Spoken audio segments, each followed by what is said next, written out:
Hi everyone, I'm Elie Nasrat, Operations Manager here at Pramax Technologies. We're located in beautiful Montreal, Canada. Today, we're going to showcase our P4600 Series battery chargers. We're going to start with an external overview of the charger. Following that, we will go through the inside of the charger, looking at the main components and connection points. Then, we'll go more in depth with a quick tour of our touchscreen menu. Finally, we'll start the unit up, take all the measurements and reading, and look into the different options available in our lineup.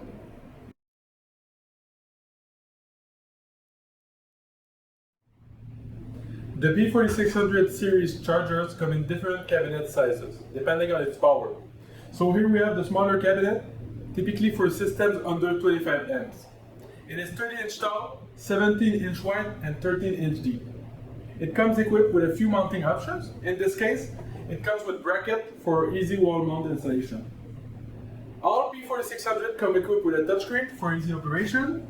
We'll cover it in more details later in this video. So under the screen is the nameplate. So we can see the CSA and UL certifications, the description, so in this case it's a battery charger, the model number, so it's a P4600F, F is for filtered.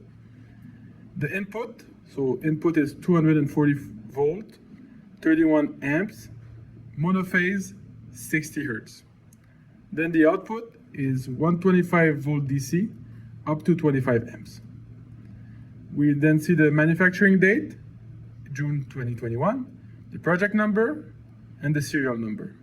If you have any issues with the unit, you can call toll-free here, 1-866-277-4629.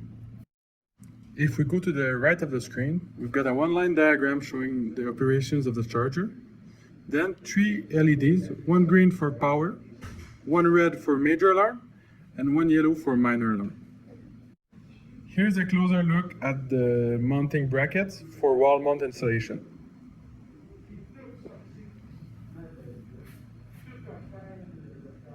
So on the smaller cabinets, the breakers are located under the door.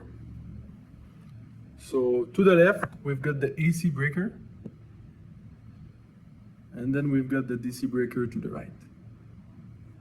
If we go on top of the unit, we've got a ventilation grill, then 6 knockout holes that you can use to feed in your input and output wiring into the terminal blocks.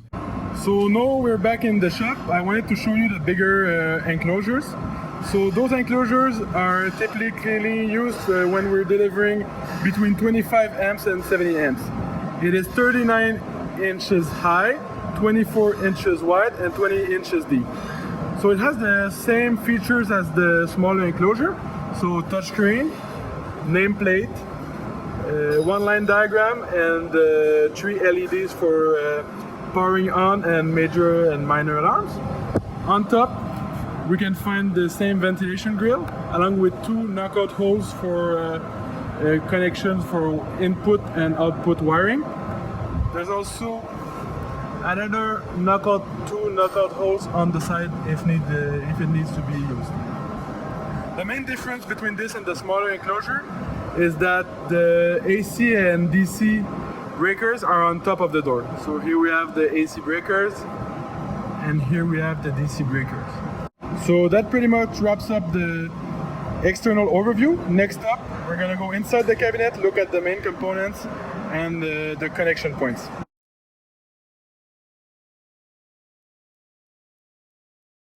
So again, to get your wiring in, you simply have to knock out one of those punch holes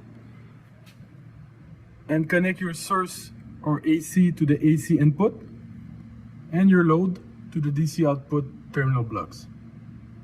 The only fuse present in the charger is this small 20 amp fuse. It's located on the cards that controls the SCR operation. For everything else, the protection is those 2 breakers, so AC and DC breakers. Other main components are the chokes, the capacitor bank, and the transformer here. We also have a relay card, so our equipment can communicate with your own relay boards. So let's have a look at the inside of a bigger charger. So this is a 40 amp. Again, we have the control card. And the same setup for input and output terminal block. So on top, to the left, you have the AC input, and to the right, the DC output.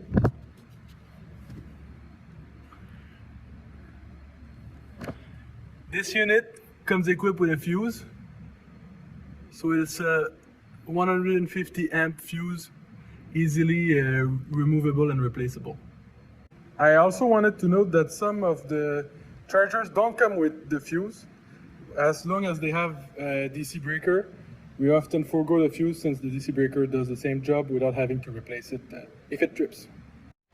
So basically all the things you have to touch in the first 25 years of use are easily accessible. So the AC input and DC output terminal blocks, the fuse, and the capacitor bank, which you have to change after around 15 years of operations. As you can see here, we have a bigger unit, 75 amps. This one is equipped with a DC breaker, so there's no fuse inside. And as you can see, the layout is the same. So AC input to the left and DC output to the right.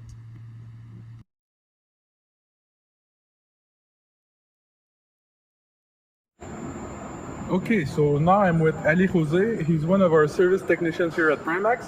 So we're gonna hook the unit up to a battery bank and the AC source. Then we'll go through the startup process and take all the readings and measurements. Okay, so the unit is hooked up. So before starting, always check that both AC and DC breakers are off before startup. Then use the multimeter at the AC voltage setting and check the source to make sure that the source input is the right values. So this charger is 240 volts and we have 238 volts, so it should be good. Once the source has been checked and the load has been checked, we can start the startup process. So it's pretty simple. We first turn on the AC breaker.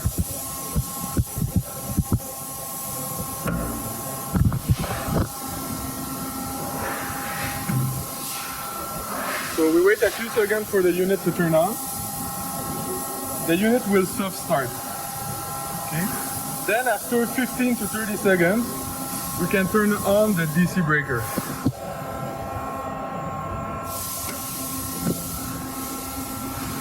And if we look at the screen, we should get the correct voltage. Okay. So unit has been started up. All we have to do is take the measurements and check that the load is drawing the correct amount of power. So here we have the output voltage, but if we want to check it manually, we simply have to use a multimeter on the DC position.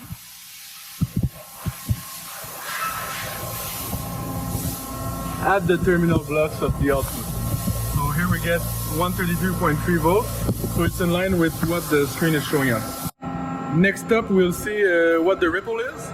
So we put the multimeter to the AC voltage position. Then we touch the positive and negative of the DC output, which gives us the ripple. In this case, it's 26 millivolts. As to validate the current, which is presently 4.4 amperes, we can use the clamp meter, which we put to the ampere meter position, and then we can check the real amperage. So as you can see, we're at 4.38 amperes, so close to the 4.4 that we see on the screen.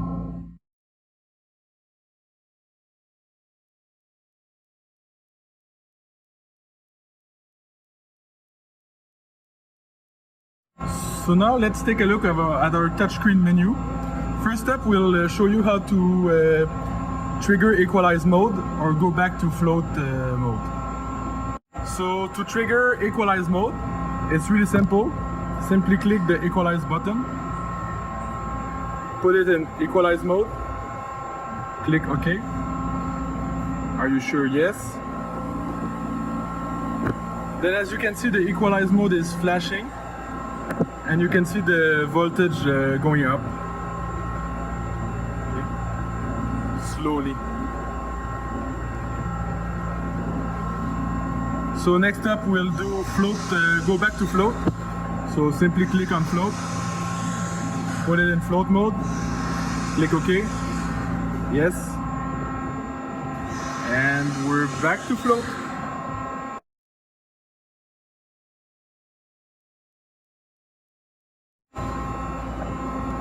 In the tools menu, you can see some additional readings. So you go to readings, you'll see the frequency, the voltage at the rectifier, and the V ground negative and V ground positive, so you can check the balance of the charger. So in the tools menu you have other options. So there's an event log. You can reset all the event logs. You can reset the test event. You can do a relay test if your charger is equipped with it. You can do an LED test, which tests the 3 LEDs right here. If your charger is equipped with an integrated load bank, like this one is, you can also trigger a battery continuity test and service test. To change the float voltage or the equalize voltage or any other system settings, there's the settings menu, which is password protected. The password is located inside the charger's manual, so you can do all of those changes easily via the touchscreen.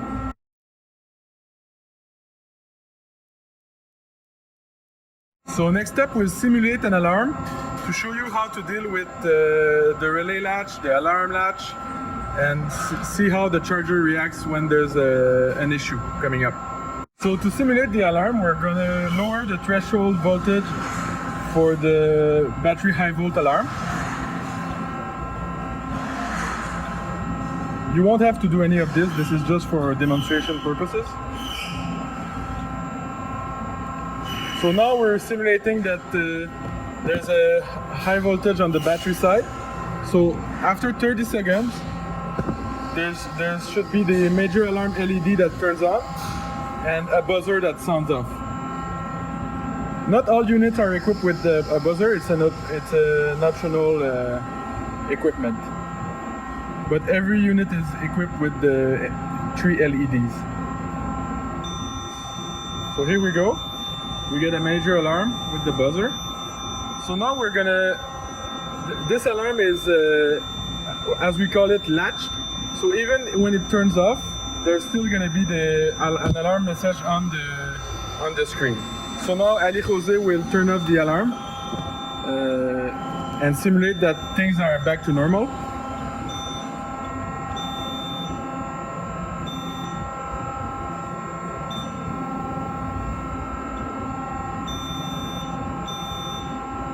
So we're putting back the settings to its original position.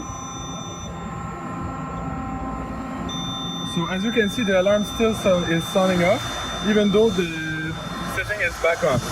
So next up, you click this alarm message and buzzer reset. Click yes. The buzzer will stop ringing and the alarm turns off.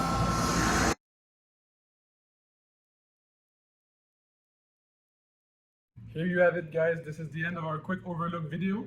If you have any question or comment, don't hesitate to reach out to your rep or to our customer support team. We'll always be happy to help. So enjoy your day and thanks for choosing Primax.